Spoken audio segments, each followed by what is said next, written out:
start this video by, I guess, running you guys through a quick little workout journey of mine. I'm not completely sure how I'm going to set this up, so we're gonna kind of do it on the fly, and the pictures that I choose might not be entirely accurate, but we're just gonna roll with it. So I believe I started working out about 4-ish years ago. I believe in 2019, in like the latter half of 2019, albeit I was a complete newbie. I had no idea what I was doing. I just kind of enjoyed the feeling of going to the gym and just blowing off some steam. And I'll try to throw up a picture of myself in this era. This was a time where I was coming off of a brutal rejection. I had this girl that I was really interested in my chemistry class, and I was talking to her for a couple of weeks, and me being my ignorant, dumb self, I thought that she was interested in me, when in reality I should have known from the signs. I was just not very socially inept at that point in my life, and I asked her out. Sorry, that's going to be a little bit loud just for a little bit. It should wind down a little bit. But I asked her out, and then she said, yeah, let's do it. And I was over the moon. And then a couple weeks later, I'm not gonna go through the whole story, I find out that the day before we were supposed to go on this date, from my friend, she literally called my friend. She didn't even tell me. She called my friend and basically rejected me through my friend, which hurt even more than her telling me, because she didn't even care to tell me. But yeah, this kind of spurred me, is that the word, into like my first villain arc, if you even want to call it that. And I just started working out, and then probably, let's go, a year into lifting. I'll throw up a picture here. So this would be, sorry if you just heard my roommate, he's playing Fortnite, and he's very passionate about Fortnite. This is in 2020, like during COVID. I was still very skinny at this point in time, and my diet was terrible during COVID, but I was starting to learn a little bit about lifting. I was starting to watch a lot of workout content, and towards the latter half of COVID, I started to work on my diet a little bit. I started to learn how to cook. That was a game changer for me, and we're going to talk about that in the later parts of this video, but learning how to cook was a complete game changer for me. And then let's go into 2021. I'm still not sure where I'm going to put it, probably right here. In 2021, I was starting to get into the groove. I was working out a lot. I think this is about when I started working out pretty much every day. Like, as soon as the gyms opened, I would start working out like 6 days a week. Diet still wasn't the greatest, but making progress. And then 2022, this was last year. Honestly, I probably look pretty similar to what I looked like back then, because that was only a few months ago. This is when I still feel small. I'm always gonna feel small, but I started to get pretty happy with how my physique looked. I say that I have body dysmorphia, but in reality, I'm pretty confident in my body, and I feel good in it most days. There's some days where I look in the mirror and I just hate myself, but I think that's like a common thing. I know that doesn't sound great, but yeah. And then finally, this is what I look like now. Yeah, right here.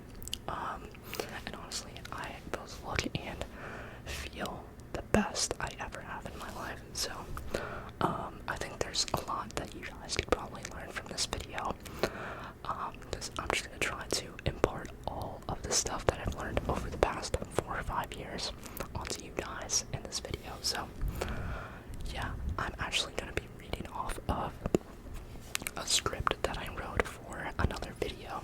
I actually recorded this same exact video for my new channel, and I'll drop a link in the description below if you guys want to watch it. It's basically a self-improvement channel, and I only have 3 videos up there.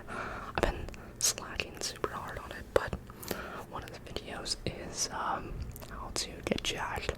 So if you want to watch that, you can check it out in the description below. I'm going to be pretty much talking about the same stuff in this video, so if you choose not to watch that, you'll probably end up learning the same stuff in here, just a little bit more relaxed. Okay, so now that we have the transformation part of the video out of the way, we can start to talk about the actual advice. So, this video was directed to beginning lifters and casual lifters, but you know, I think it's still good advice for really any type of lifter. So, the first step to getting in the gym and building your dream body is to decide how you're gonna train. So there's a ton of different ways you can train, but I like to break it up into 2 houses of working out, and you know, within each house there's tons of different ways of working out, but we're gonna stick to the basics. So 1, there's body weight exercises or calisthenics, and then there's weighted exercises, weightlifting. So you can either choose calisthenics or weightlifting. If you're someone who is a homebody, you like to stay at your house and you don't have a ton of workout equipment, calisthenics might be the way to go for you. And before I talk about the pros and cons of both, let me just finish talking about calisthenics. I'm like arguing with myself in my own mind. So calisthenics, the pros of this is that you can do it. My tummy is acting up. Okay, so there is the pros of calisthenics. You can work out with your body weight. There's a ton of really cool movements you can do in calisthenics. Like, I've been trying to get a lot into muscle ups. I think I can do around like 10 of them now. Also calisthenics, you can hit a lot of parts of your upper body. Where it starts to get a little bit more difficult is working out your lower body, but there are definitely ways to do it. It just takes a little bit of creativity, and I'm not super well versed in that. But then there's also weightlifting, which is my go-to choice. I do a mix of both, but I definitely say I do more weightlifting than anything.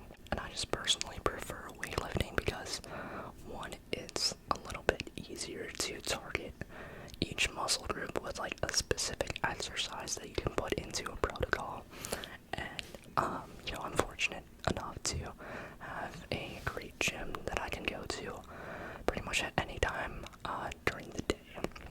When I'm back home, I have a 24/7 membership, and when I'm feeling like a complete degenerate, I'll take some pre-workout at like 1 a.m.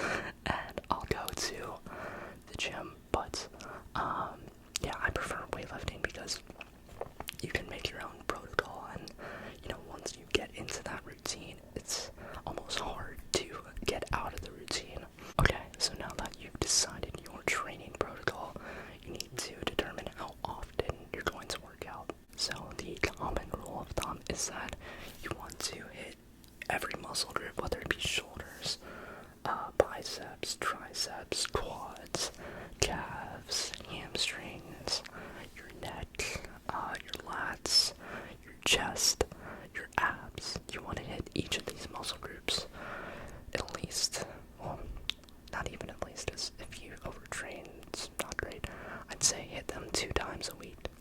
So you might be someone who's super busy, and I would say if you're crazy busy, like someone who could only go to the gym 2 days a week, you'd want to do full body exercises, so you hit all those muscle groups.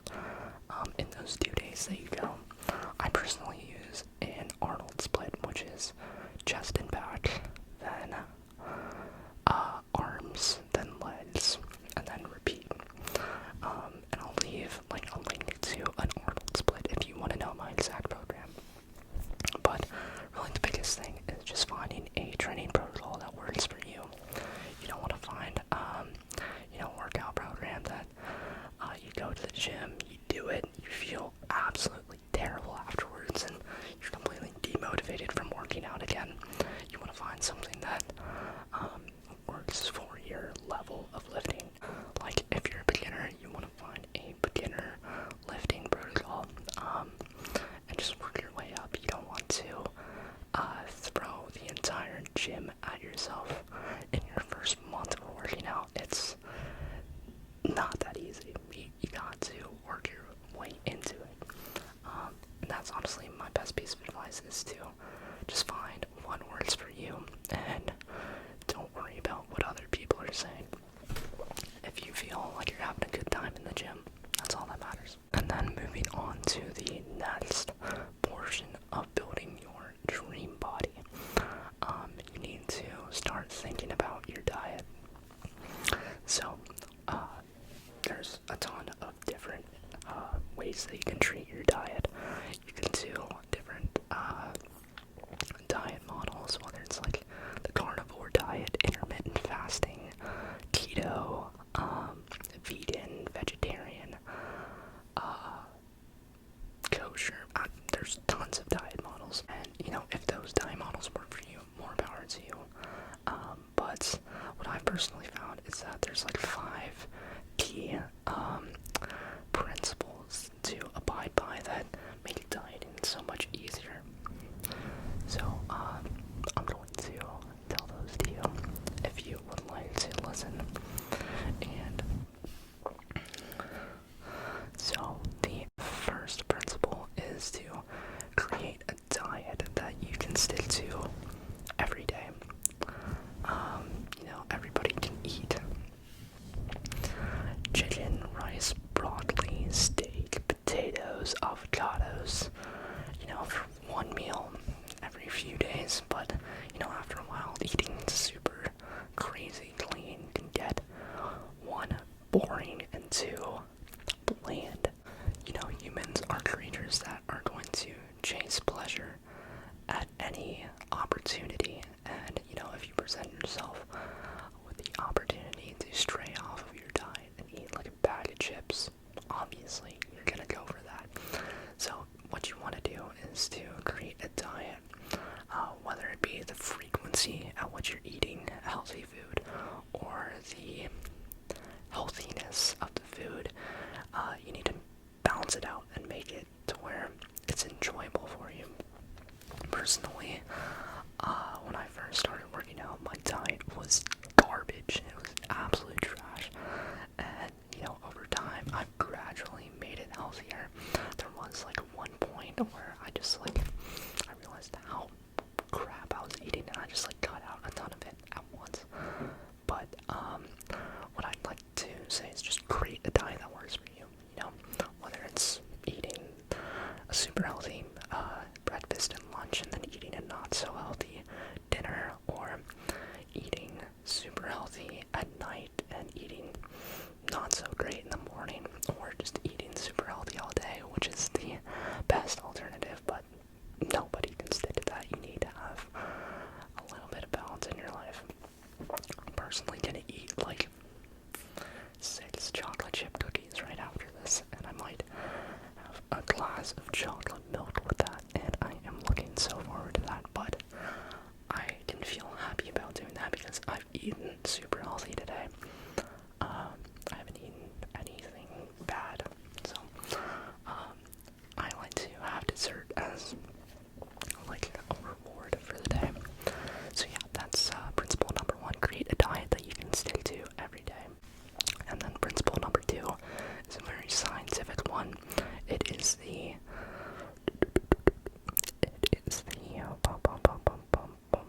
first law of thermodynamics. I had to find that in my script. And basically, I think it's the law of conservation of energy. And basically, the second principle is calories in, calories out. And in a nutshell, this means the amount of calories you are taking in compared to the amount of calories you're spending on a daily basis will directly decide how your body weight fluctuates. So in more normal terms, if you're, let's say you're at a slightly underweight body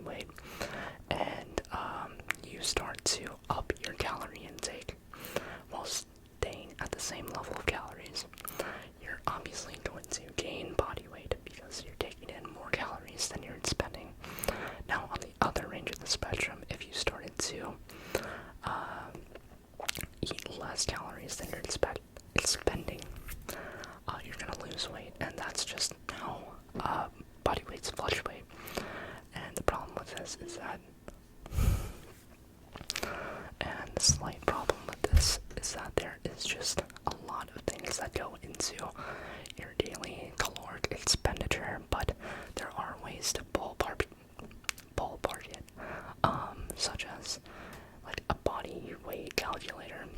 The Mayo Clinic has a good one if you want to look it up, and you just type in your weight, gender, height, and age, and it'll tell you about how many calories you're supposed to eat per day, and it'll give you a decent estimate, and you can work from there. So yeah, that's number 2. So that's principle number 2, calories in, calories out. Principle number 3 is to eat 1 gram of protein per pound of body weight. This one's super simple. If you're trying to put on muscle, you need to eat protein, and there's no way of getting around that. I've tried tons of diet models where, you don't have to eat as much protein, because, everybody loves carbs. I love carbs. Pretty much all the best tasting foods are just carbs, but you gotta get in your protein. So, something I'd say is just try to eat as many, natural proteins as possible. Learn how to cook a good chicken dish. Learn how to cook fish, steak, ground beef. If you can make ground beef taste good, it's a game changer, because it's not crazy expensive. There's a ton of protein and good fats in it. A lot of people hate on fats, but it's really the highly processed fats that are bad for you. Eating animal fats are actually good for you. They're good for maintaining your cholesterol levels, which, as long as you don't have excessively high cholesterol, you need to have cholesterol in your body to be healthy. So, same thing for salt. A lot of people hate on salt, but you need salt in your body. It's just, don't constantly take in an excess of salt. And then number 4 is to stop eating highly processed foods. So this one is another one that I struggle with a lot, because, let's face it, Doritos, Oreos, potato chips are some of the best tasting things on the planet. I love a good piece of chocolate cake from Walmart, and that one isn't necessarily highly processed, but a lot of the ingredients in there are. And, basically, if you want to stop eating highly processed foods, you just have to slowly taper it off. Set a goal in the future. Say right now you're eating a bag of chips every day. Set a goal 2 weeks from now that you're eating half a bag of chips per day. And then 2 months from now you're eating a quarter of a bag of chips per day. And then 3 months from now you're eating no bag of chips per day. And you can do this with all sorts of things. I would say that you don't need to completely cut out all highly processed foods, although I personally try to, because if I'm gonna have a good dessert, I try to make sure that it doesn't have a ton of highly processed ingredients in it. But it's hard to get around that sometimes, so give yourself a little bit of leeway, and constantly forgive yourself if you fall off a little bit, because being hard on yourself during this process is only going to make it so much harder. You gotta be constantly accepting yourself for any mistakes that you're making, because nobody's perfect, and we're all just trying to be a little bit better. So realize that and forgive yourself if you ever miss on any parts of this workout journey. Then number 5 is to track your calories. Honestly, I'm not going to get too deep into this one. If you want to track your calories, more power to you. I personally don't do it. I did it for a few months, and it's helped a little bit with my understanding of food. So if you don't really understand how proteins, fats, and carbs work, and you want to learn a little bit more about how many calories are in each types of your meals, yeah, definitely use the app for a month or two, but that's really all you need.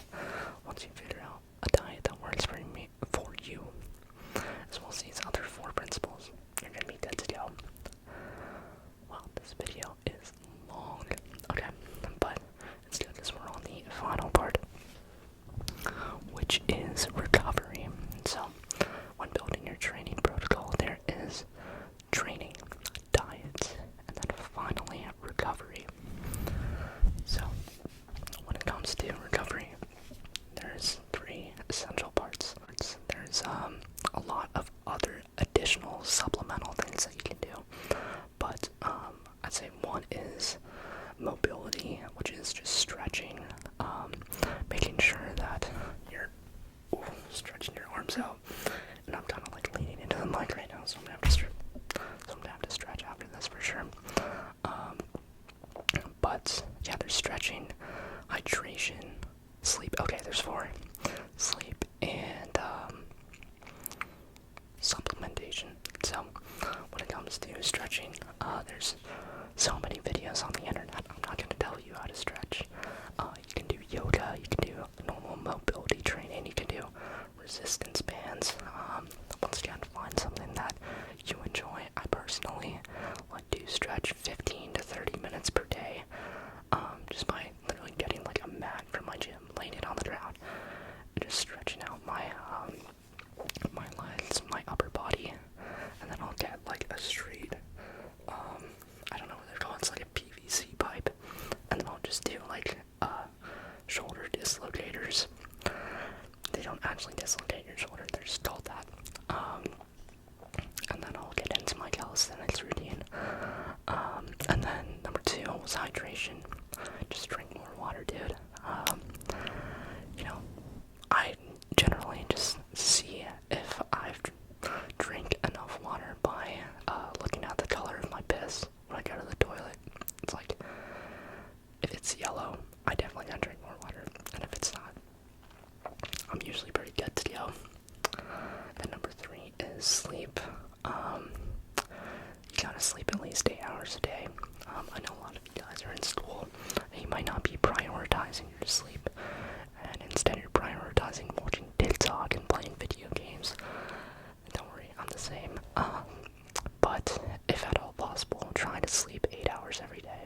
It just makes you feel so much better, and it just makes life so much more enjoyable when you're well rested. I went through all of middle school and high school with like 6-7 hours of sleep, and now that I'm in college and I have the time to sleep, life is just amazing. It gives your body time to recover as well as your brain time to recover, and that's such an important part. Your brain needs to synthesize what's happened throughout the day and make those connections. So you just become smarter if you sleep longer. People like Roger Federer, LeBron James, they sleep like 9-10 hours a night. And it's obvious because they're amazing performers. So yeah, definitely sleep 8 hours. And hopefully you're asleep right now if you're watching this video. And then number four, supplementation. This is something that you can dive into the rabbit hole with. But I personally use creatine. I take 5 grams of creatine per day. I do take caffeine every day, but you really don't need to. I went like a good year and a half completely cold turkey from caffeine, and I perform great. I'm a caffeine addict now, and I don't see a ton of downsides. Obviously, there's some, like I crash here and there, but I'm happy to deal with it, to have that spike of caffeine in the morning. And I take magnesium, ashwagandha. I want to start taking Tonkat Ali for testosterone, but yeah, there's tons of stuff you can do for that. And then, I guess one other thing, if you want to really go hard, is start taking cold showers. I've personally been taking cold showers for like 3 years now. And they just make your life better. Waking up, taking a cold shower. I'm not gonna lie, I do, just sit in my bed for like an hour before I even get out of bed, because I do a lot of my work first thing in the morning. I'll get on my phone and get a lot of my work done for the day. I just like doing that. It's like a little momentum spike for the day. Once you get the small things out of the way, you can hit the gym, get a good workout in, and then do the hard stuff. And cold showers really help with that. There's like scientific benefits, but also just getting out of a cold shower, you're like, I'm a badass. I just had 2 minutes of torturing myself and I survived it. So yeah, I started taking cold showers. Okay, so let's just go through a quick little recap before we end the video. So, if you want to build a dream body and you don't know where to start, 1, begin with your training protocol. Decide if you're going to do calisthenics or weightlifting, and then decide the frequency on what you're going to be lifting, which basically means just which program you're going to use. Number 2, start worrying about your diet. Eat healthier. Obviously, if you want to go back and look at all the other principles, but the main principle is eat cleaner, and eat the correct amount of calories. That too. And then 3 is recovery. You know, working out and eating are great, but if you're not giving your body good recovery, it's not going to work in the most efficient way. You know, you might have diet and training maxed out, but if you have recovery at 20%, it's going to bring down your overall power level to like a 70%. But if you have these two maxed out and recovery maxed out, you're going to shoot way up. So think of it all as a balancing game. You need to have all 3 in check at all times. But yeah, I think that's going to do it for today's video. This was a long one, and I am going to have a great time editing this. So, yeah, if this video helped you relax, tingle, or fall asleep, please be sure to drop a like as well as subscribe. It really helps my channel out and shows it to more people such as yourself. As always, I hope you have a great rest of your day, afternoon, or night, and I'll see you all